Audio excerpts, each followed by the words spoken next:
Hello and welcome to Firstpost Africa, where we get you the top stories from the continent and from across the world.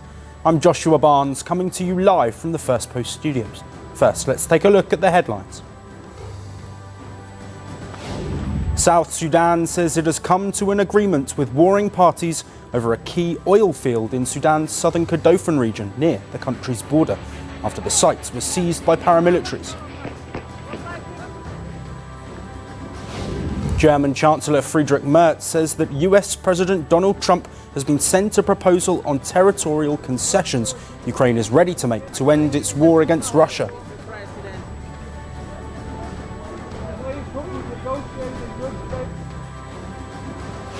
Mexican lawmakers approve a measure to raise tariffs on goods from China and other countries that have no trade agreements with Mexico. Beijing says the move would harm its interests. Japan's powerful lower house approves a $118 billion larger budget to pay for Prime Minister Sanae Takaichi's aggressive spending plans, including anti-inflation measures and a boost to the country's military. And Taiwan's government proposes to expand assisted reproduction access to single women and married same-sex female couples as the self-ruled island faces a shrinking, ageing population.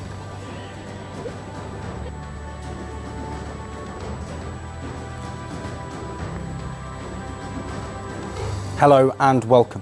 The conflict in the Democratic Republic of Congo is escalating. The M23 rebels captured Uvira on Wednesday. It is a key town in eastern DR Congo. Rwanda has long been accused of backing the M23 rebels. The capture of Uvira came barely a week after DRC and Rwanda signed a peace deal in Washington. US President Donald Trump hailed the agreement as a miracle, but the truce deal seems to be in tatters now. Burundi, which neighbours both the DRC and Rwanda, has called the truce deal's failure a slap in the face of the US. Burundi has backed the Congolese army to counter M23 rebels, and it sees the capture of Uvira as an existential threat. Uvira is just 20 kilometres away from the Burundian economic capital, Bujumbura. In response to M23's rapid advances, Burundi has closed its main border posts with the DRC. Reportedly, the border posts are now being considered as military zones.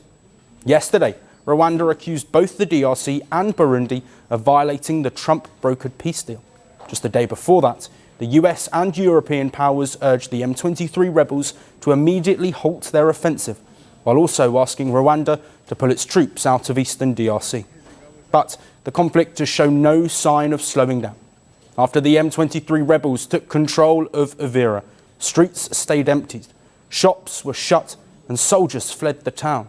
Several 100,000 residents of Uvira have been plunged into uncertainty over who is now in charge.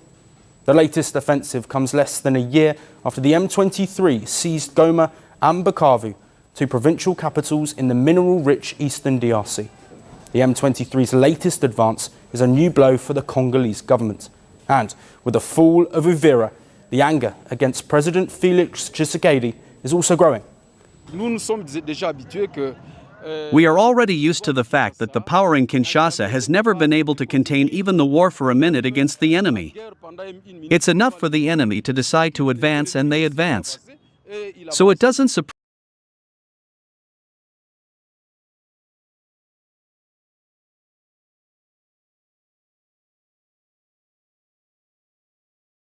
Edition of Vantage, live from the White House. Numbers came in thick and fast, and Donald Trump was soon declared the winner. As G7 leaders gather in southern Italy, Vantage is taking you to the heart of the action. We were on our way to Tel Aviv, and as you can see, sirens sounding. Good afternoon, Prime Minister Lakson. Good afternoon. Greeting you with aloha. Do you think that Ukraine is at its weakest position? This war is not about Ukraine. We're trying to bring down the current government in Syria. As peace remains elusive. And for more on this, we have with us Dr. David Matsanga, an African affairs analyst and political scientist, joining us live from Kenya. Thank you and welcome to Firstpost Africa. Thank you.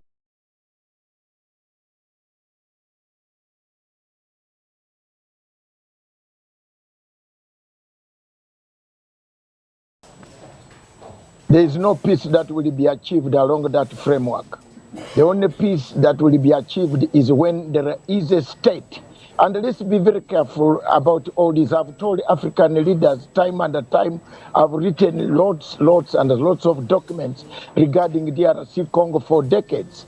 I've said the biggest problem, the root cause of all this insecurity in Congo is not minerals, it is the statehood. The people in the East have been fighting for a state. Let's look for a way to rearrange Congo.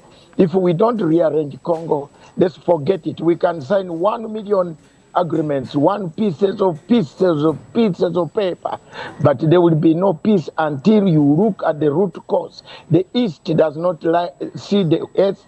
The West does not like to see the East. They call them people from Rwanda, Tutsis. So there can't be peace in such a situation, even if you sign the biggest agreement with God, angel coming down to take the hand for you to sign. Dr. Matsanga, Burundi have of course shut their border posts that are close to the eastern DRC. Is there a chance that this conflict could cross into the country, and what would that mean for wider regional stability? It is. I said it before even Trump called these people to Washington, D.C. It is a complex situation for the Great Lakes region, and therefore most of the people in the Great Lakes region must be prepared. First of all, my country where I was born must prepare for the influx of refugees. But the point is, America is signing a commercial agreement. It is not signing a peace agreement. It is signing an economic agreement that helps America to amass, to explore and get more minerals to go, more other things to go to them. But they are not signing a peace agreement for the people of Congo. And finally, frustration is growing against DRC's president from within his own country. What are Felix Tshisekedi's next steps? The biggest problem is for Congo is to have Mr. Tshisekedi as a president. He's one of the most, I don't want to say any words here, but he's one of the most backward presidents that I have ever seen. He doesn't know what he has. Congo has 240 standing armies on the soil, and he has not a clue. He rushes to Washington to negotiate a peace agreement for minerals to be sold, and therefore the people of Congo should think of taking out Tshisekedi and getting a president who can make decisions. He doesn't want to sit down with the rebels directly to talk with them. We have told him time and time again. Kenya has tried to help them. They cannot sit. He doesn't like anybody in Congo. So the biggest obstacle of all this peace process is DRC Congo President Tshisekedi. I am fortunately, I worked with the father. The father was not like this one. This one is somebody, I don't know where they got him, but he is the obstacle for the peace in the Great Lakes region. Dr. David Matsanga, thank you ever so much for joining us on the programme. Thank you very much. And unfortunately, I'm at the airport boarding a flight towards another solving African problems. Thank you very much. God bless you. God bless Africa. I hope peace will return. Thank you. Thank you.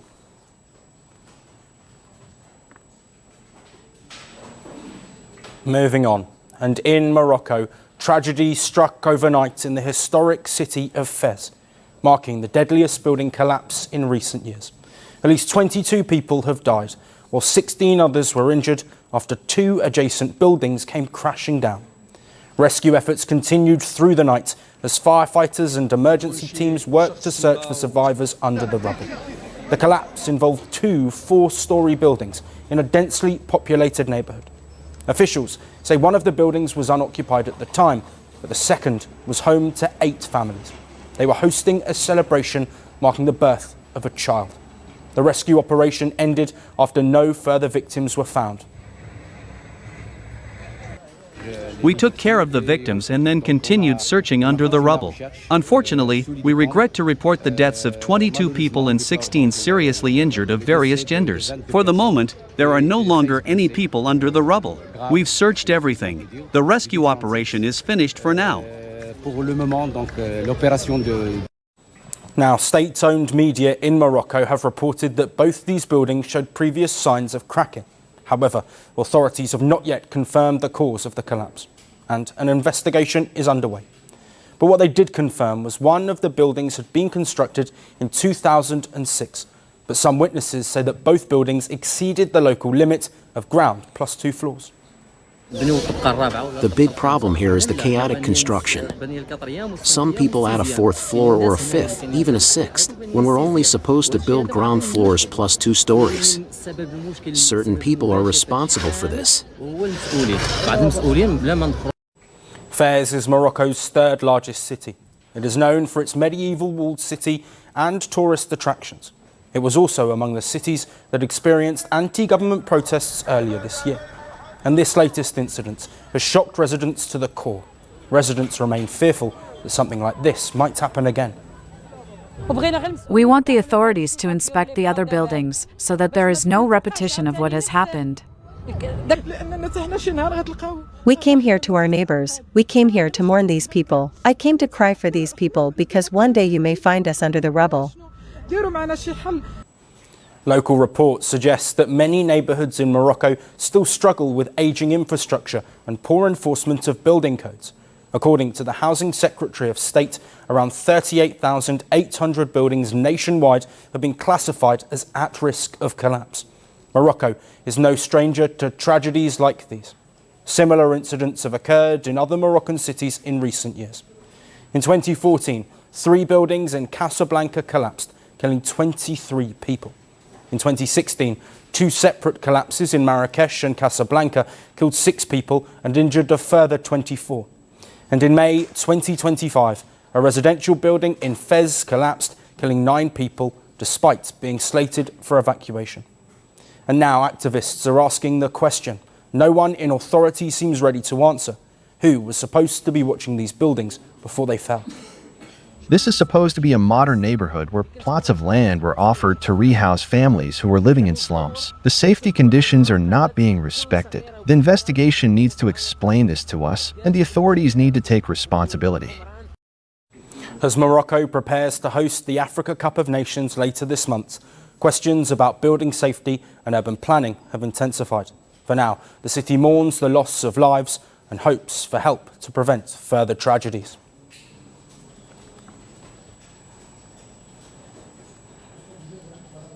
Next, we shift focus to the fractious US-South Africa relationship.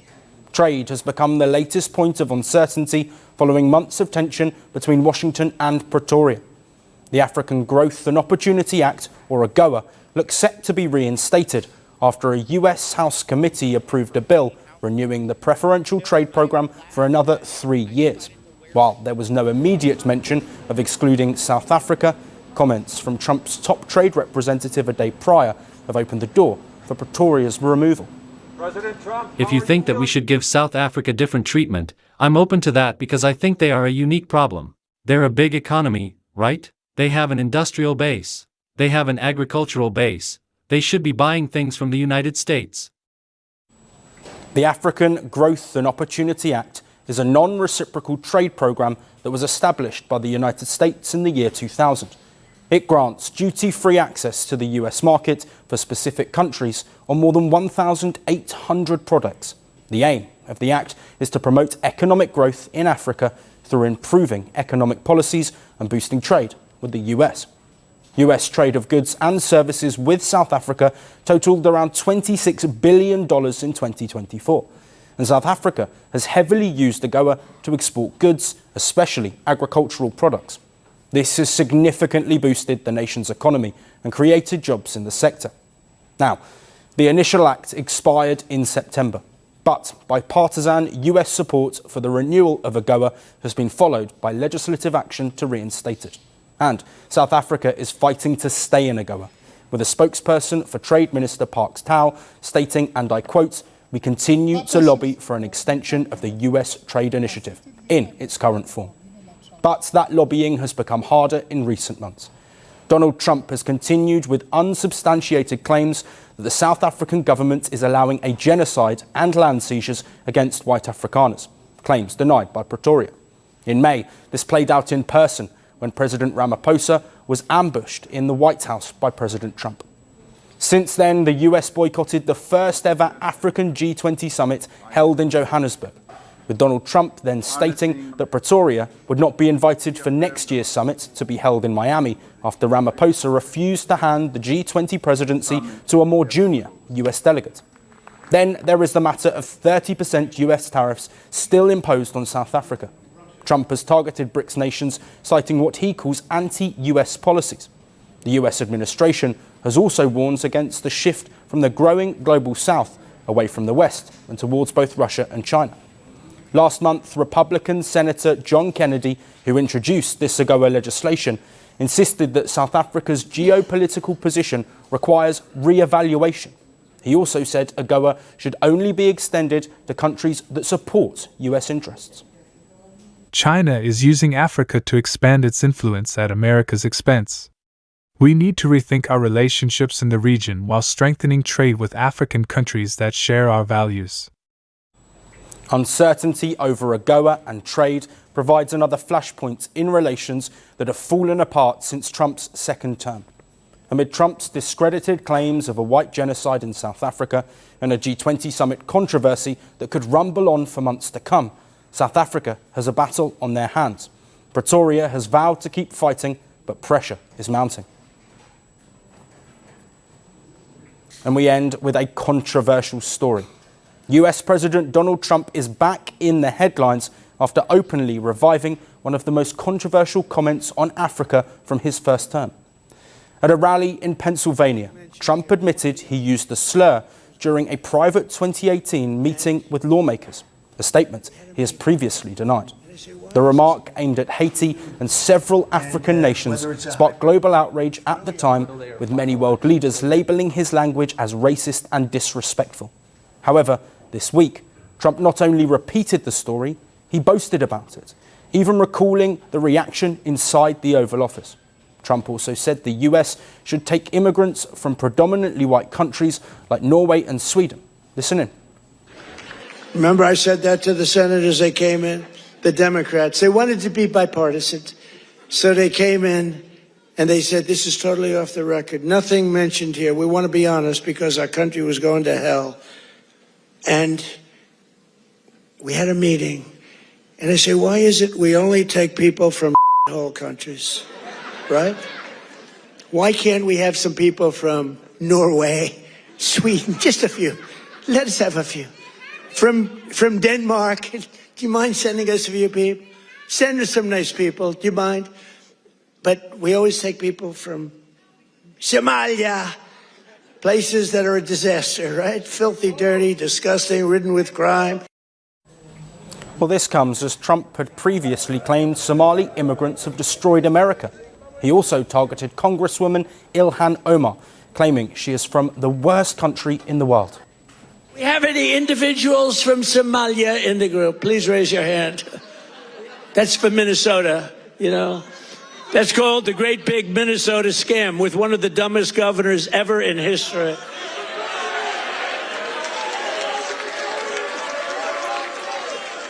I love this Ilhan Omar, whatever the hell her name is, with the little turban. I love her. She comes in, does nothing but she's always complaining. She comes from a country where, I mean, it's considered about the worst country in the world, right? They have no military, they have no nothing, they have no parliament. The White House defended the president, saying immigrants who refuse to assimilate should not stay in the United States. Trump moved to block migration from 19 non-European countries, including Somalia and Afghanistan, after 2 National Guard members were shot in Washington, D.C. Officials say the suspect is a 29-year-old from Afghanistan. I've also announced a permanent pause on third world migration, including from hellholes like Afghanistan, Haiti, Somalia, and many other countries. Trump's latest comments followed a fresh round of sharp criticism directed at Minnesota earlier this month, where he alleged that Somali communities were ripping off the state for billions of dollars.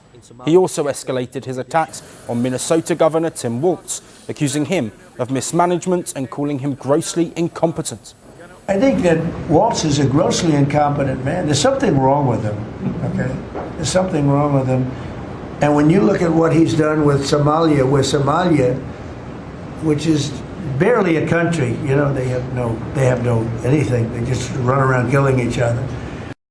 Previously, Trump had criticised Congresswoman Ilhan Omar, calling her, and quote-unquote, garbage. And when I see somebody like Ilhan Omar, who I don't know at all, but I always watch her for years. I've watched her complain about our Constitution, how she's being treated badly. Our Constitution, the United States of America, is a bad place. Hates everybody, hates Jewish people, hates everybody. And I think she's an incompetent person. She's a real terrible person. Trump has repeatedly singled out Africa, be it through policy decision or rhetoric. During his second term, he has implemented travel restrictions that affected numerous African nations. Immediately after taking office, the US president implemented massive aid cuts. He has barred South Africa from next year's G20 summit. And activists and human rights groups have raised concerns about him treating the continent as a dumping ground for deportations. In the end, Trump's rally gave another glimpse into the shape of modern American politics, reflecting a shift to a more unrestrained, confrontational discourse. While supporters see it as authentic, critics call it racist. That's it on the show for today. We will see you again tomorrow at the same time. Until then, thank you for watching.